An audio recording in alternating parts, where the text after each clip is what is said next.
Ողջույն, եթերում Կիրակին է, ես Սարգիս Հարությունյանն եմ։ Ընտրություններին հաշված օրեր են մնացել եւ իշխանությունները ասում են, եթե մեզ չընտրեք, պատերազմ կսկսի, ընդդիմությունը ասում է, եթե մեզ չընտրեք, ադրբեջանցիները կգան։ Ընտրությունը, ինչպես տեսնում եք, մեծ չէ, բայց պետք է ընտրենք։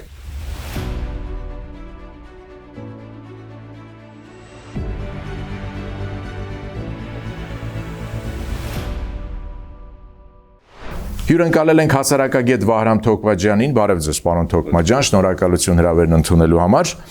Պարոն Թոքմաջյան, հայտնի է իշխանությունների խոսույթը, ընդդիմության խոսույթը եւ մարդիկ կան, որոնք ասում են, գիտեք, եւ իշխանությունը եւ ընդդիմությունը մեզ ուղղակի շանտաժի են ենթարկում իրենց այդ խոսույթներով։ Կարծում եք, նման խոսույթները պատերազմի կամ ադրբեջանցիների այստեղ գալու աշխատում է եւ մարդիկ սարսափից, մտավախությունից ելնելով կընտրեն կամ իշխանությանը կամ ընդդիմությանը, կարծես, չգիտեմ, 300,000 ադրբեջանցիներն էլ ճամպրունկները այսպես պատրաստ սպասում են, երբ պետք է ընտրությունները ավարտվեն, որպեսզի գան Երևան։ Չէ, ոչ են աշխատելու, ոչ են լայն առումով։ Իհարկե, եթե վերցնենք իշխանության խոսույթը խաղաղություն, ու նայենք մեր տարբեր պատմազգագրական շրջանների կենացների ցանկը, ասենք հարսանիքների։ Դեռ կա պարտադիր կենաց 4-րդը կամ 5-րդը, դեռ 19-րդ տարից սկսած, 18-րդ տարից խաղաղության մասին է կենացը 4-րդը կամ 5-րդը։ Բանական մարդը միշտ ձգտել է խաղաղության, հարց դա չի։ Բայց եթե վերցնում ես թե որ իշխանությունն է ասում, որ ես քեզ բերելու եմ խաղաղություն, այն իշխանությունը, որը պարտվել է 21-րդ տարի ամենահստակ պատերազմում։ Եթե նայեք համաշխարհային միտումներ ընթացքները, 21-րդ տարի պատերազմները, որևէ պատերազմում արձանագրված տարածքային սկիզբով, վերջով, հաղթանակով, ձևակերպումով պատերազմ չի եղել։ Ով ուր մտել է, ասենք, չգիտեմ, Ամերիկան մտել է Իրաք։ Մի 10 տարի լրվել է Իրաքում, Իրաքը որպես այդպեսին ինչ-որ ձևով մնացել է, թող է գնացել է։ Ռուսաստանում դել է Ուկրաինա, ինչ-որ դիրքեր առաջ են գնում, հետ են գալիս, վերջնարդյունք չկա։ Այս իշխանության օրը դու ունեցել ես մի պատերազմ 44 օրյա, որը հստակ ունեցել է սկիզբ, հստակ ունեցել է ավարտ, հստակ ունեցել է հետևանքներ։ Հետևանքը այդ Ղարաբաղի հայաթափումն է։ 23 թվականի։ 20 թվականից սկսած, 20, հետո նոր 23 թվականի գործընթացները։ Ով չի ուզի խաղաղություն, բոլորն են ուզում խաղաղություն։ Բայց ես ուրիշ բանից եմ մի քիչ էլ վախենում։ 19 քաղաքական ուժ է առաջադրվել, 19 քաղաքական ուժից գրեթե բոլորը ավելի բարձր գոռում են, թե ով ավելի լավ խաղաղություն կբերի։ Բոլորը։ Եթե վերցնենք անգամ առաջի մի քանի համարներին, հա, իշխանությունն ասում է խաղաղություն միայն իմ օրոք կլինի, հա, Սամվել Կարապետյանի ուժը ասում է, որ իրենք չեն կարող բանակցել, մենք կբանակցենք, կբերենք խաղաղություն, Ռոբերտ Քոչարյանն ասում է, որ այսպես խաղաղություն չի լինում, ես ուրիշ խաղաղություն կբերեմ։ Պայքարը խաղաղության տեսակների մեջ է, ըստ ճաշակի։ Անգամ Գագիկ Ծառուկյանն է կարողանում արդեն խոսել խաղաղության բան, հիմնավոր խաղաղության մասին։ Ինձ ինչն է վախեցնում, այդ բոլոր ուժերը, որոնց մասին ես հիմա խոսում եմ, բացի Սամվել Կարապետյանից, որը չի եղել քաղաքական այդ խոլովույթներում, նոր է մուտք գործել, այդ բոլոր ուժերն եղել են ոչ մի թիզական։ Այսինքն ինձ վախեցնում է այդ մարդկանց կարճամտությունը։ Ընդամենը 3 տարում, 4 տարում 30 տարվա իրենց սոցիալական ու քաղաքական հիշողությունը իրենք ուրացան ու ոչ մի թիզականից, երբ որ եկանք հասանք փորձանքի բերանին կանգնեցինք, իրենք դարձան։ Իսկ ինչու է դա ձեզ վախեցնում։ Չէ՞ որ մարդիկ տեսան պատերազմը, արդյունքները, հետևանքները եւ դարձել են հասարակության մեջ, ես չեմ ասում ամբողջ հասարակությունը 100%։ Հասարակության մեջ պիտի լինի 5-10% ռևանշիստներ։ Եվ այս ռևանշիզմը ոչ թե պարտադիր պիտի դրսևորվի պատերազմի հրճիգությամբ, որ գնանք գրավենք Ադրբեջանը, չէ։ Այդ ռևանշիզմը ինչ որտեղ պիտի դրսևորվի սեփական երկիրը կառուցելու մոլագարությամբ։ Չկան այդ ռևանշիստները Հայաստանում։ Ես 19 ուժերի մեջ չեմ տեսել որևէ մեկին։ Ես կարծում եմ, որ կան։ Հիմա պատկերացնում մարդիկ ասում են մենք խաղաղություն կբերենք, կվերակառուցենք Հայաստանը, կզարգացնենք, կզորացնենք։ Համաշխարհային պատերազմից հետո գերմանացիների մի սերունդ չէր հանգստանում։ Զբաղվում է ռևանշիզմով, բայց տնտեսության ոլորտում մարդիկ ասում են խաղաղություն կբերենք, կվերակառուցենք Հայաստանը։ Ով է ասում։ Բոլոր ուժերը։ Իշխանությունից սկսած։ Եթե մենք վերցնենք նայենք այդ բոլոր ուժերի տնտեսական ծրագրերը, ես մի հատ անեկդոտ հիշեցի, Լեռնիկ Դեմիրճյանը գնում է ուրոլոգի մոտ, ասում է, թե բժիշկ ջան, սեռական խնդիր ունեմ, չեմ կարողանում։ Ես բժիշկը ասում է, թե վարպետ արդեն այդ տարիքը չի, նորմալ է։ Ասում են Իսահակյան Ավոն ինձնից մեծ է, բայց ասում է օրը 3-4 անգամ կարողանում եմ, ասում է դու էլ ասա։ Հիմա ես մեր ընտրաշարն է, ինչ ուզում ասում են, ու ասելով չի, ցուցիչներ կան, չէ։ Պարոն Թոքմաջյան, գլխավոր հարցը ըստ էության կապված է Ադրբեջանի խաղաղության հետ, անվտանգության հետ, խաղաղության ու պատերազմի հետ։ Ես չեմ ուզում հարցնել, արդյոք պետք է մենք հաշտության գանք, հաշտության հասնենք Ադրբեջանի հետ խաղաղության մեջ։ Ես ուզում եմ հարցնել, կարող ենք մենք Ադրբեջանի հետ ի վերջո հաշտության հասնել, որովհետև մարդիկ կան կասկածում են, ասում են, իսկ ինչու եք վստահ, որ Ալիևը ուզում է այդ երբ են հայն ու թուրքը խաղաղության մեջ ապրել։ Այդ խոսույթը միշտ է եղել։ Այդ խոսույթը անգամ եղել է այն ժամանակ, երբ մենք էինք հաղթողի դիրքերից բանակցում։ Եթե անգամ մենք չգանք հաշտության, ինչ որ պահի մեզ կբերեն հաշտության, երբ որ պետք եղավ։ Դեռ պետք չի, որ մեզ բերեն հաշտության։ Ես խորապես կասկածում եմ, որ Ալիևը, Իլհամ Ալիևը կստորագրի խաղաղության մեծ պայմանագիր։ Տեսեք, նախկին պատերազմի ժամանակ, խոսքի 92-94 թվերի պատերազմի ժամանակ էր, երկու երկրների ղեկավարների միջև կար որոշակի հարգանք։ Չկար լակոտական պահվածք։ Լեռնային Ղարաբաղ ազատագրելուց հետո Լևոն Տեր-Պետրոսյանը չգնաց Ստեփանակերտի հրապարակում, չքայլեց Ադրբեջանի դրոշի վրայով։ Պատերազմի ավարտից հետո Լևոն Տեր-Պետրոսյանը ադրբեջանցի գերիներին թույլ տվի, թող ինձ ասել, լցրեց մի հատ սամոլյոտ, ինքնաթիռ, ուղարկեց Բաքու։ Հեյդարը հերը հասկացավ այդ քայլը։ Ինքն էլ մեր գերիներին այդ նույն ինքնաթիռով հետ ուղարկեց։ Այս Իլհամ Ալիևը, մեկը կարող է ասի խոհեմ է, մեկը կարող է ասի ինտելեկտուալ է, մեկը կարող է չգիտեմ ինչ ասի։ Ինձ համար սա դեռ այն արևելյան կլասիկ բռնապետի մոդել է եւ աբիժնիկ կամ նեղացած բռնապետի մոդել, որը չի հասել անգամ սուլտանատի խոհեմության մակարդակին։ Ինքը հիմքեր չունի, ինչպես դուք եք ասում, աբիժնիկ լինելու։ Ունենալն ունի, բայց արդեն հաղթել ես։ Հաղթողը սովորաբար մեծահոգի է լինում։ Հետևաբար ինչ է նշանակում իր այս պահվածքը։ Այդ եմ ասում, ինքը չկայացած սուլտանատի մոդել է։ Ինքը ես մի բանի հույս ունեմ, որ ինքը իրականության զգացողությունը կկորցնի ինչ որ պահից։ Իրականության, այսինքն,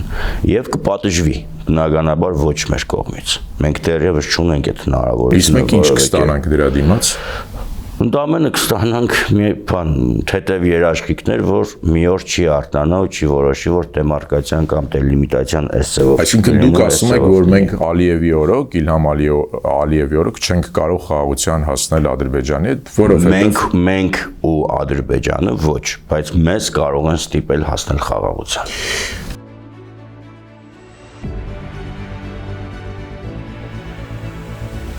Տեսեք, կա կարծիք, որ Հայաստանի Հանրապետության, այսպես հայեցակարգը կարծես նոր է ստեղծվում։ Ճիշտ է, մենք 91 թվականին նվաճեցինք անկախություն, ստեղծեցինք պետական ինստիտուտներ, ունեցանք միջազգային ճանաչում, զինանշան, դրոշներ, պետական սահմաններ, բայց մշտապես պատերազմի մեջ էինք, առնվազն մեր մտքում։ Մենք ավելի մեծ Հայաստան էինք պատկերացնում, ձգտում էինք ավելի մեծ Հայաստան, չկար, այսպես, 29743 կիլոմետրի այսպես շրջանակներում ապրելու գաղափար, հարևանների հետ գոյակցության գաղափար, մեր սահմանները փակ էին։ Դուք ինչ եք կարծում, մեզ կհաջողվի ստեղծել այնպիսի մի գաղափար, այնպիսի մի համակարգ, որի փորձը հիմա իշխանությունները անում են, որ մենք կարողանանք հետ այսու ապրել այդ 29000 քառակուսի կիլոմետրանոց Հայաստանում։ Այդ գաղափարը կար։ Առնվազն 91-98 թվերին գոնե պատերազմի պայմաններում այդ իշխանության կողմից, իշխանության առաջի թեմքի կողմից ուղիղ խաղաղ գոյակցության գաղափարը միշտ բերվել է հրապարակ։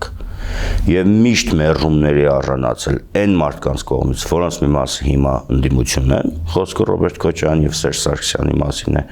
մի մասը գերեզմանում է, Վազգեն Սարգսյանի, մի մասն էլ Բաքվի բանդերում է։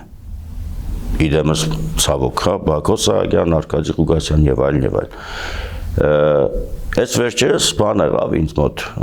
մամուլն եմ թերթում, ընդդիմությունը բան խառը-խշտիկ խոսում են, ասում են Հայաստանի Հանրապետության նախագահ ցեղասպանության օրը ուղերձով հանդես չեկավ։ Եթե դուք նայեք 1991-ից 98 թվականների արխիվը, Լևոն Տեր-Պետրոսյանը միակ դեպքը, երբ որ ծավալուն խոսել է ցեղասպանության մասին, դա եղել է 1995 թվականին ցեղասպանության 80-ամյակի մեկնարկած միջազգային գիտաժողովի ժամանակ, եւ այդ նույն թիվն է, երբ որ բացվեց արդեն ինստիտուտը։ Հիմա որևէ ապրիլ 24-յան ուղերձ չկա։ Ռոբերտ Քոչարյանից սկսած ապրիլ 24-յան ուղերձներ են լինում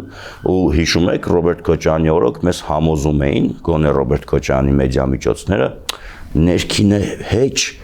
արտաքինը կզստում է։ Ինչը կզստում, ասենք ինչ բան, ՄԱԿ-ի ամբիոնից կամ չգիտեմ ինչից ցեղասպան լացելն էր կզստելը, թե ինչն էր կզստելը, թե Ղարաբաղը բանակցությունների սեղանից դուրս թողնելն էր կզստելը, ինչը։ Հետո եկավ Սերժ Սարգսյանի լալա հառաչ 2015-ը, 100-ամյակը, պատուհասային հայտնի ելույթն ու մնացածը։ Հիմա բանալին 90-ականների սկզբին, թե ինչպես հարաբերվել, ինչպես համակցվել հարևանների հետ կար։ Ով էր մեղավոր, որ մեր էլիտաները կարճամիտ էին, ծանծաղամիտ եթե կուզեք։ Գնացեք նայեք, կամ համոզված եմ նայել եք 1998 թվականի հունվարի անվտանգության խորհրդի նիստի կանխնազերծված հատվածը։ Տարի ճշտությամբ եղել է։ Հիմա ինչ մեզ երկրորդ Քրիստոս է, պետք բերենք գլխներից դնենք, որ ասենք հավատացեք։ Կար փորձը արվեց, բայց չընդունվեց։ Հիմա հարցը մեջտեղից չի վերանում։ Մենք կարողանանք ապրել 29000 քառակուսի կիլոմետր։ Մենք, երբ որ ունենք նման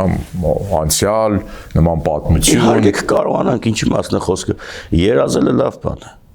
Շատ լավ բան է։ Ես օրինակ գիշերները որ պարկում եմ, երազում եմ, շնորհակալ։ Ինչի մասին եք երազում։ Շատ տարբեր բաներ։ Օրինակ Արարատ Սարի մասին երազում եք։ Այդ փոքր ժամանակ է երազում 4 դասարան։ 4 դասարանից հետո։ Եկեք օրինակներով խոսենք։ Մի հատ քարտեզ ունեի, 6-րդ էի, 7-րդ էի, նո մինչև Եգիպտոսն էի նվաճել, ավել չէի նվաճել։ Շատ լավ, եկեք օրինակներով խոսենք։ Մենք կարողանանք հրաժարվել Արարատ Սարից, օրինակ,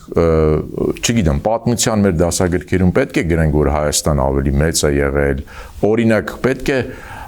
նշենք, որ Թուրքիան տակավին չի ճանաչում ցեղասպանության փաստը, այս հարցերի հետ ոնց է։ Այդ խնդիրները շատ սխալ են դրվում։ Նախ այդ Սարյան Արարատի մասից է, ինքը Աստվածաշնչի սխալ թարգմանության արդյունքում է դարձել Արարատի լեռների, Սարյանը մասից է։ Ով էլ լինի իշխանության, ինչ կոդերել ուզում է տա, ոչ այդ մասիսն է ջնջելու մարդկանց հիշողությունից, ոչ ցեղասպանությունը։ Գալով պատմության դասագրքերին, իհարկե պիտի գրես ինչի մասն է խոսքը։ Եթե մենք վերցնենք ու համատենք ժողովուրդների երազանքները, ցանկությունները, տարածքները, բոլոր ժողովուրդների մասին է աշխարհի խոսքը։ Այն ժողովուրդների, որոնք որ ունեցել են հիշողություն եւ ունեն հիշողություն եւ ունեցել են ինչ-որ տարածքներ։ Մի հոգի հաշվել էր, հիմա թիվը կարող է սխալվեմ, երկիր մոլորակը անհրաժեշտ է մեծացնել 74 անգամ։ Հիմա ձեր կարծիքով լեհերը բան չունեն, հիշողություն չունեն եւ Պոսպոլիտայի մասին։ Ոչ միայն Հիմա մինչև հիմա վերջերս բանում տեսա այդ հոլանդացիները գերմանացիներին ձեռ են առնում, իրար այդ որ կատակ են անում, ասում է հոլանդացին գերմանացին, ասում է պապիդ որ տեսնես, կասես պապիս հեծանիվը հետ տա։ Երկրորդ համաշխարհային ժամանակ որ տեխնիկան խփել էին գերմանացիները Հոլանդիայից փախնում էին հեծանիվներով։ Այսինքն եթե հիմա ֆրանսիացիները եւ գերմանացիները ինչ որ մի հատ կառույցի մեջ են, որը կոչվում է ԵՄ, հա, բան չունեն, սահմանային կետեր գրեթե չունեն, հանրայնության դեպքում առաջանում եւ այլն, այդ ժողովուրդները մոռացել են, որ Էլզասի ու Լոթարինգիայի եւ ոչ միայն դրա համար 300 ավել տարի իրար են սպանել, միլիոնավոր մարդիկ են մահացել։ Իհարկե չեն մոռացել։ Հիմա մարդը կենտանուց ինչով է տարբերվում, հիշողությամբ։ Ցավոք մեր հավաքական հիշողության մեջ մեր ինքնության հիշողության մեջ ավելի շատ ողբերգությունների համակցություններն են, քան հզորությունների համակցություններն են, ասենք թե։ Մի հատ Տիգրան Մեծը թող լինի էլի ինչ եղել։ Մի հատ իրեքը բան, իհարկե մի քիչ սուտ էին գրում, հիմա ուղղվել է, ասում էին 2 միլիոն քառակուսի կիլոմետր բանման, ով ավելի շատ դա թող տա, դրանից վնաս չկա, բայց դա ուրիշ դանկավոր բան կա։ Երբ որ դու դա սխալ ես մատուցում, թե այն մի ծայրահեղությունը, թե այս մի ծայրահեղությունը, դու չես օգնում քո հասարակությանը խնդիրներին վերաբերվել քննադատաբար, դու չես օգնում քո հասարակությանը մտածել, դու ունենում ես փոքր խումբ զոմբիներ ես կողմում, փոքր խումբ զոմբիներ են կողմում, որոնք աղմկում են, բայց որակյալ մեծամասնությունը այս դեպքում ոչ թե փոքրամասնությունը, որակյալ մեծամասնությունը պարզապես կարծիք չի հայտնում։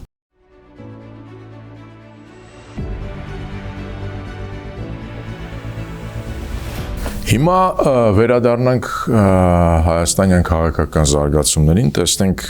այդ զարգացումները նպաստում են, որ որակյալ մեծամասնություն ձևավորվի։ Մարդիկ ասում են, գիտեք, հիմիկվա ներկայիս ընդդիմությունը բավականին հարմար է իշխանություններին, որովհետև երաշխավորված կվերանտրվեն։ Մյուս կողմից ասում են, դե գիտեք, նաև ընդդիմության մեջ հաղթանակած նախագահները իրականում չեն ուզում գան իշխանության, որովհետև իրենք չեն ուզում պայմանավորվել Ալիևի հետ։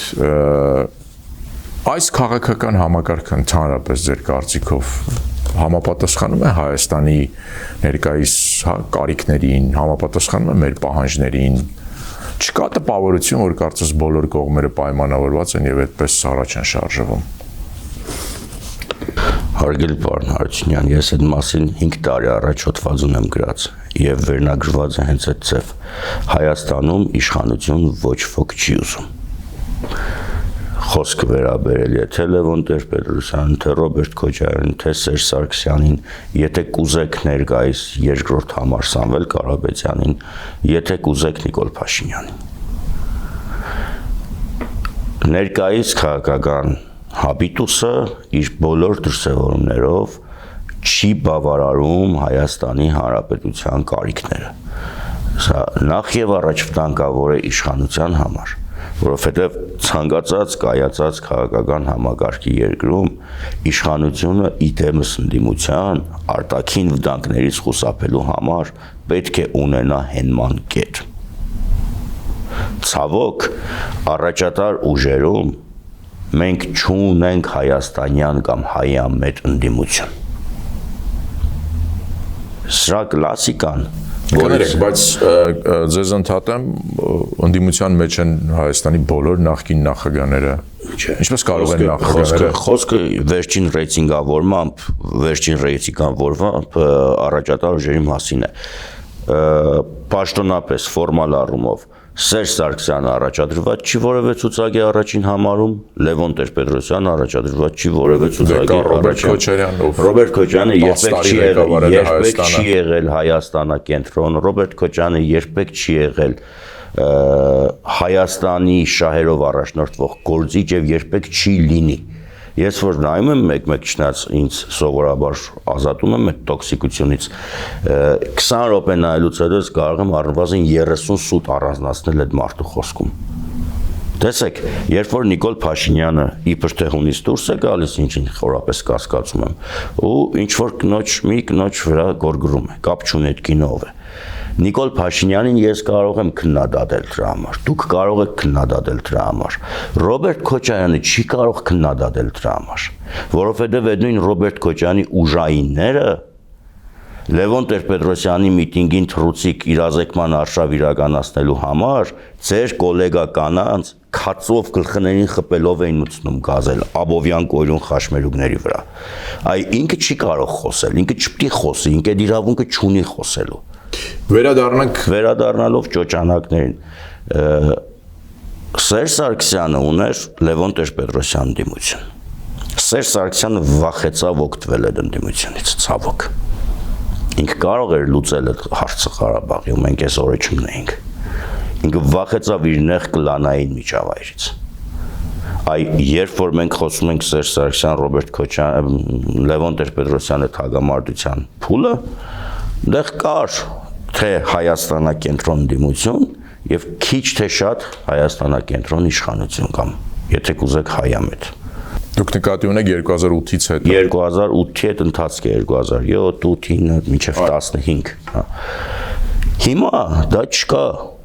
Ոչ Սամվել Կարապետյանն է Հայաստանակենտրոնից, չեմ խուսափում անուններ տալուց, ոչ Գագիկ Ծառուկյանը,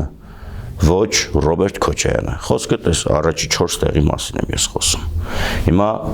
19 ուժերի մեջ կան Հայաստանակենտրոն, կան, բայց չունեն այդ մարտիկ այդ կան էլեկտորատ, որ կան երկրորդ տեղ եւ Նիկոլ Փաշինյանի հետ